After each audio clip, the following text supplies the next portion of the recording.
usaha untuk kemudian dijual ke masyarakat. Kedua, definisi badan usaha. Badan usaha adalah satu kesatuan organisasi yang melakukan proses produksi untuk memenuhi kebutuhan manusia dengan tujuan mencari laba. Selanjutnya, saya akan menjelaskan perbedaan perusahaan dan badan usaha.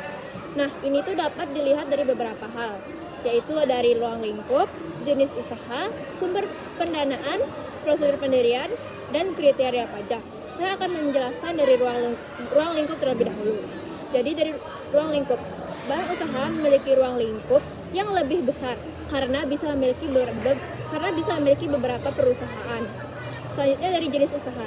Badan usaha biasanya menentukan jenis usahanya terlebih dahulu, sedangkan perusahaan langsung melakukan perencanaan bisnis. Dari sumber pendanaan, badan usaha dapat didanai dari negara, daerah, swasta, perorangan, atau kelompok. Sedangkan perusahaan didanai dari saham-saham yang dijual kepada publik. Selanjutnya ada dari prosedur pendirian. Prosedur pendirian badan usaha lebih kompleks daripada usaha perorangan. Badan usaha memerlukan akte pendirian dari notaris, pengesahan dari Kementerian Hukum dan HAM, serta izin operasional lainnya. Yang terakhir dari kriteria pajak. Badan usaha dikenakan pajak penghasilan badan sesuai dengan tarif flat dan perlu membayar PPN. Ciri-ciri BUMN. Yang pertama, produknya dibutuhkan semua kalangan. Bisa dibilang, hampir semua produk yang disediakan dan diperjualbelikan dari BUMN dibutuhkan banyak masyarakat. Sebab, produk yang dipasarkan BUMN merupakan kebutuhan pokok masyarakat. Yang kedua, kekuasaan penuh di tangan pemerintah. Ciri-ciri yang pertama adalah pemerintah memegang penuh kekuasaan BUMN. Hal ini karena pemerintah ingin memastikan adanya kestabilan dan menghindari penyelewengan dari pihak yang tidak bertanggung jawab. Yang ketiga, sumber pemasukan negara. Dengan adanya BUMN, negara mendapatkan pemasukan rutin dari pelayanan dan penyediaan yang telah disiapkan untuk masyarakat. Kemudian, keuntungan yang didapat dari seluruh aktivitas perekonomian akan masuk ke dalam kas negara. Ciri-ciri BUMS. Yang pertama, fleksibilitas. Badan usaha milik swasta memiliki fleksibilitas yang lebih besar dalam mengelola bisnis mereka daripada entitas yang dimiliki oleh pemerintah. Mereka dapat menyesuaikan strategi bisnis mereka sesuai dengan kondisi pasar dan kebutuhan pelanggan.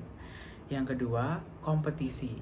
Badan usaha milik swasta beroperasi di lingkungan bisnis yang kompetitif dan harus bersaing dengan perusahaan lain untuk mencapai kesuksesan dan pertumbuhan.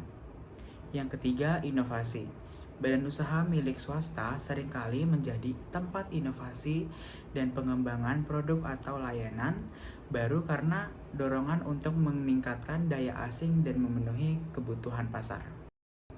Ciri-ciri BUMD. Yang pertama, berperan dalam meningkatkan pendapatan daerah.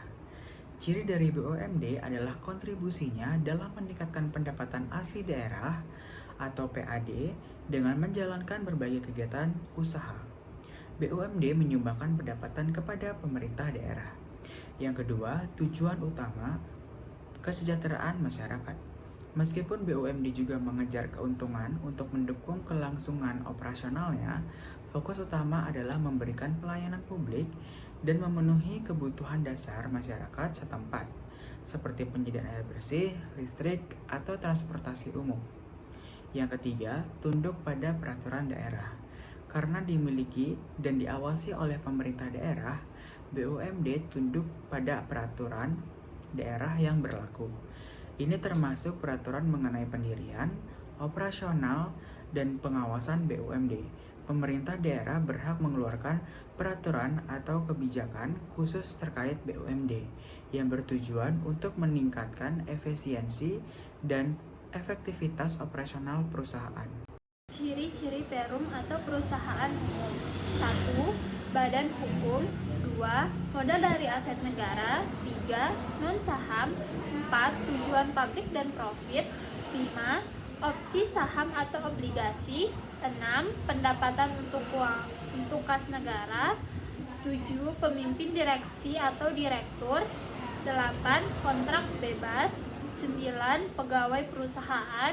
10. Laporan tahunan disahkan pemerintah. 11. Kekayaan sendiri. 12. Layanan umum. Contoh BUMD yang pertama ada Bank Pembangunan Daerah atau BPD. Bank Pembangunan Daerah atau BPD ini adalah lembaga keuangan yang dimiliki oleh pemerintah daerah. BPD berfungsi sebagai bank komersial yang melayani masyarakat, perusahaan, dan instansi pemerintah di wilayah setempat. Tujuan utama BPD adalah untuk mendukung pembangunan daerah dengan menyediakan berbagai layanan perbankan dan solusi keuangan. Sedangkan fungsinya yaitu sebagai pendukung pembangunan daerah, pemberi kredit untuk usaha lokal, dan pendorong inklusi keuangan. Selanjutnya saya akan menjelaskan ciri-ciri perusahaan perseorangan, firma, CV, dan PT. Yang pertama saya akan menjelaskan ciri-ciri perusahaan perseorangan. Jadi ciri-cirinya itu ada: pertama, dimiliki oleh perseorangan, contohnya individu atau perusahaan keluarga. Yang kedua, permodalan perusahaan perseorang biasanya lebih kecil. Ketiga, sistem pengolahannya sederhana. Keempat, kelangsungan usaha bergantung pada para pemiliknya. Selanjutnya saya akan menjelaskan ciri-ciri firma.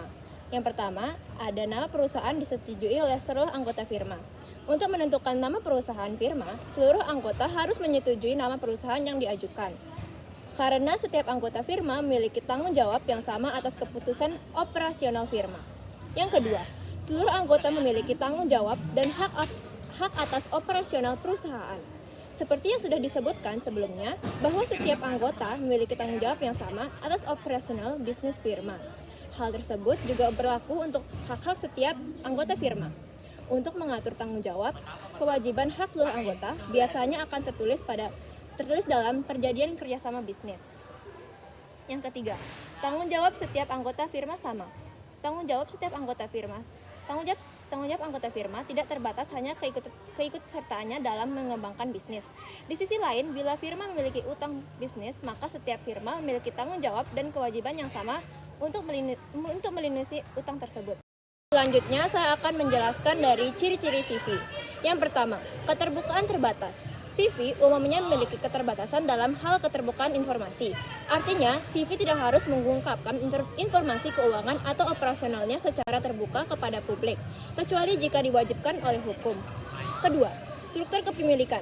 CV terdiri dari minimal 2 mitra, yaitu mitra aktif yang memiliki tanggung jawab penuh terhadap manajemen dan operasional perusahaan, serta mitra pasif yang hanya bertanggung jawab sebatas kontribusi modalnya. Yang ketiga, bentuk hukum. Pengertian CV adalah badan usaha yang diakui secara hukum sebagai entitas tersendiri, terpisahnya daripada. Selanjutnya, saya akan menjelaskan dari ciri-ciri PT. Yang pertama, ada berkelanjutan. Perseorangan terbatas atau PT memiliki sifat yang berkelanjutan, yang berarti keberadaannya tidak bergantung pada perubahan kepemilikan saham atau pergantian pemegang saham. Jika salah satu pemegang saham menjual sahamnya, meninggal dunia, atau mengundurkan diri, PT tetap beroperasi tanpa terpengaruh. Sifat ini berbeda dengan bentuk usaha lain, seperti persekutuan yang mungkin bubar jika ada perubahan anggota. Yang kedua, ada tanggung jawab terbatas. Tanggung jawab terbatas adalah salah satu keunggulan utama dari perseorangan terbatas atau PT. Dalam PT, tanggung jawab pemegang saham terhadap kewajiban perusahaan terbatas hanya sebesar jumlah saham yang mereka miliki. Artinya, jika perusahaan mengalami kerugian atau bangkrut, pemegang saham tidak akan kehilangan lebih dari nilai investasi mereka di saham tersebut. Yang ketiga, modal terbagi dalam saham. Salah satu ciri khas dari perseorangan terbatas atau PT adalah modalnya yang terbagi dalam saham. Setiap pemegang saham memiliki bagian kepemilikan di perusahaan sesuai dengan jumlah saham yang dimilikinya. Pembagian modal dalam bentuk saham ini memungkinkan perusahaan untuk lebih mudah menghimpun dana dari berbagai sumber, serta memiliki fleksibilitas bagi pemegang saham dan mengelola investasi mereka. Contoh yang pertama ada PT Pertamina. PT Pertamina ini merupakan salah satu contoh institusi milik BUMN atau Badan Umum Milik Negara yang ada di Indonesia. Pertamina bergerak di bidang energi dan bertanggung jawab untuk melakukan eksplorasi, memproduksi, mengolah, memasarkan, hingga mendistribusikan produknya ke seluruh penjuru Indonesia. Dari perusahaan inilah kamu bisa mendapatkan akses untuk membeli produk-produk minyak dan gas yang dapat digunakan dalam kehidupan sehari-hari. Yang kedua, contoh lain dari perusahaan BUMN adalah PT Perusahaan Listrik Negara atau biasa disingkat PLN. Seperti namanya, perusahaan ini bergerak di bidang listrik dan bertanggung jawab untuk mengelola, menyediakan, dan mendistribusikan listrik ke seluruh penjuru di Indonesia. Tentunya, tanpa lembaga yang mengelola, menyediakan, dan mendistribusikan listrik, kamu akan mengalami kesulitan dalam menjalani kehidupan sehari-hari. Contoh BUMS yang pertama itu ada PT Unilever Indonesia.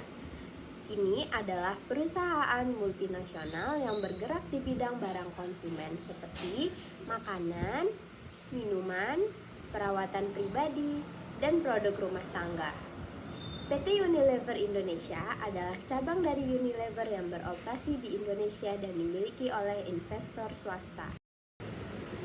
Berikutnya, contoh yang kedua badan usaha milik swasta adalah PT Astra International Tbk. Astra International adalah perusahaan konglomerasi yang beroperasi di berbagai sektor industri, termasuk otomotif, agribisnis, konstruksi, pertambangan, dan infrastruktur. Perusahaan ini memiliki sejumlah anak perusahaan yang terlibat dalam berbagai bisnis, menjadikannya sebagai salah satu contoh utama BUMS di Indonesia. Contoh BUMD yang pertama ada Bank Pembangunan Daerah atau BPD. Bank Pembangunan Daerah atau BPD ini adalah lembaga keuangan yang dimiliki oleh pemerintah daerah. BPD berfungsi sebagai bank komersial yang melayani masyarakat, perusahaan, dan instansi pemerintah di wilayah setempat. Tujuan utama BPD adalah untuk mendukung pembangunan daerah dengan menyediakan berbagai layanan perbankan dan solusi keuangan. Sedangkan fungsinya yaitu sebagai pendukung pembangunan daerah, pemberi kredit untuk usaha lokal, dan pendorong inklusi keuangan. Selanjutnya, contoh BUMD yang kedua ada PDAM Tirta Kertara Harja. PDAM Tirta Kertara Harja adalah contoh perusahaan BUMD di bidang air minum dan pengelolaan air. Perusahaan ini berada di Kabupaten Tirta Kahuripan atau di Bogor. Misi utamanya adalah menyediakan akses air bersih dan aman bagi masyarakat setempat. Tirta Kertara Harja berperan dalam menjaga kualitas air dan meningkatkan infrastruktur distribusi air yang sangat penting bagi kehidupan sehari-hari dan pertumbuhan ekonomi wilayah tersebut. Peran yang pertama, BUMN atau Badan Usaha Milik Negara. BUMN berperan sebagai penggerak utama perekonomian di sektor strategis yang membutuhkan kontrol negara, seperti A. Penyedia layanan publik yang menjamin ketersediaan barang dan jasa vital seperti listrik atau PLN, transportasi atau PT KAI, dan komunikasi atau Telkom. B. Mendorong pembangunan ekonomi, investasi besar pada sektor infrastruktur, energi, dan industri dasar.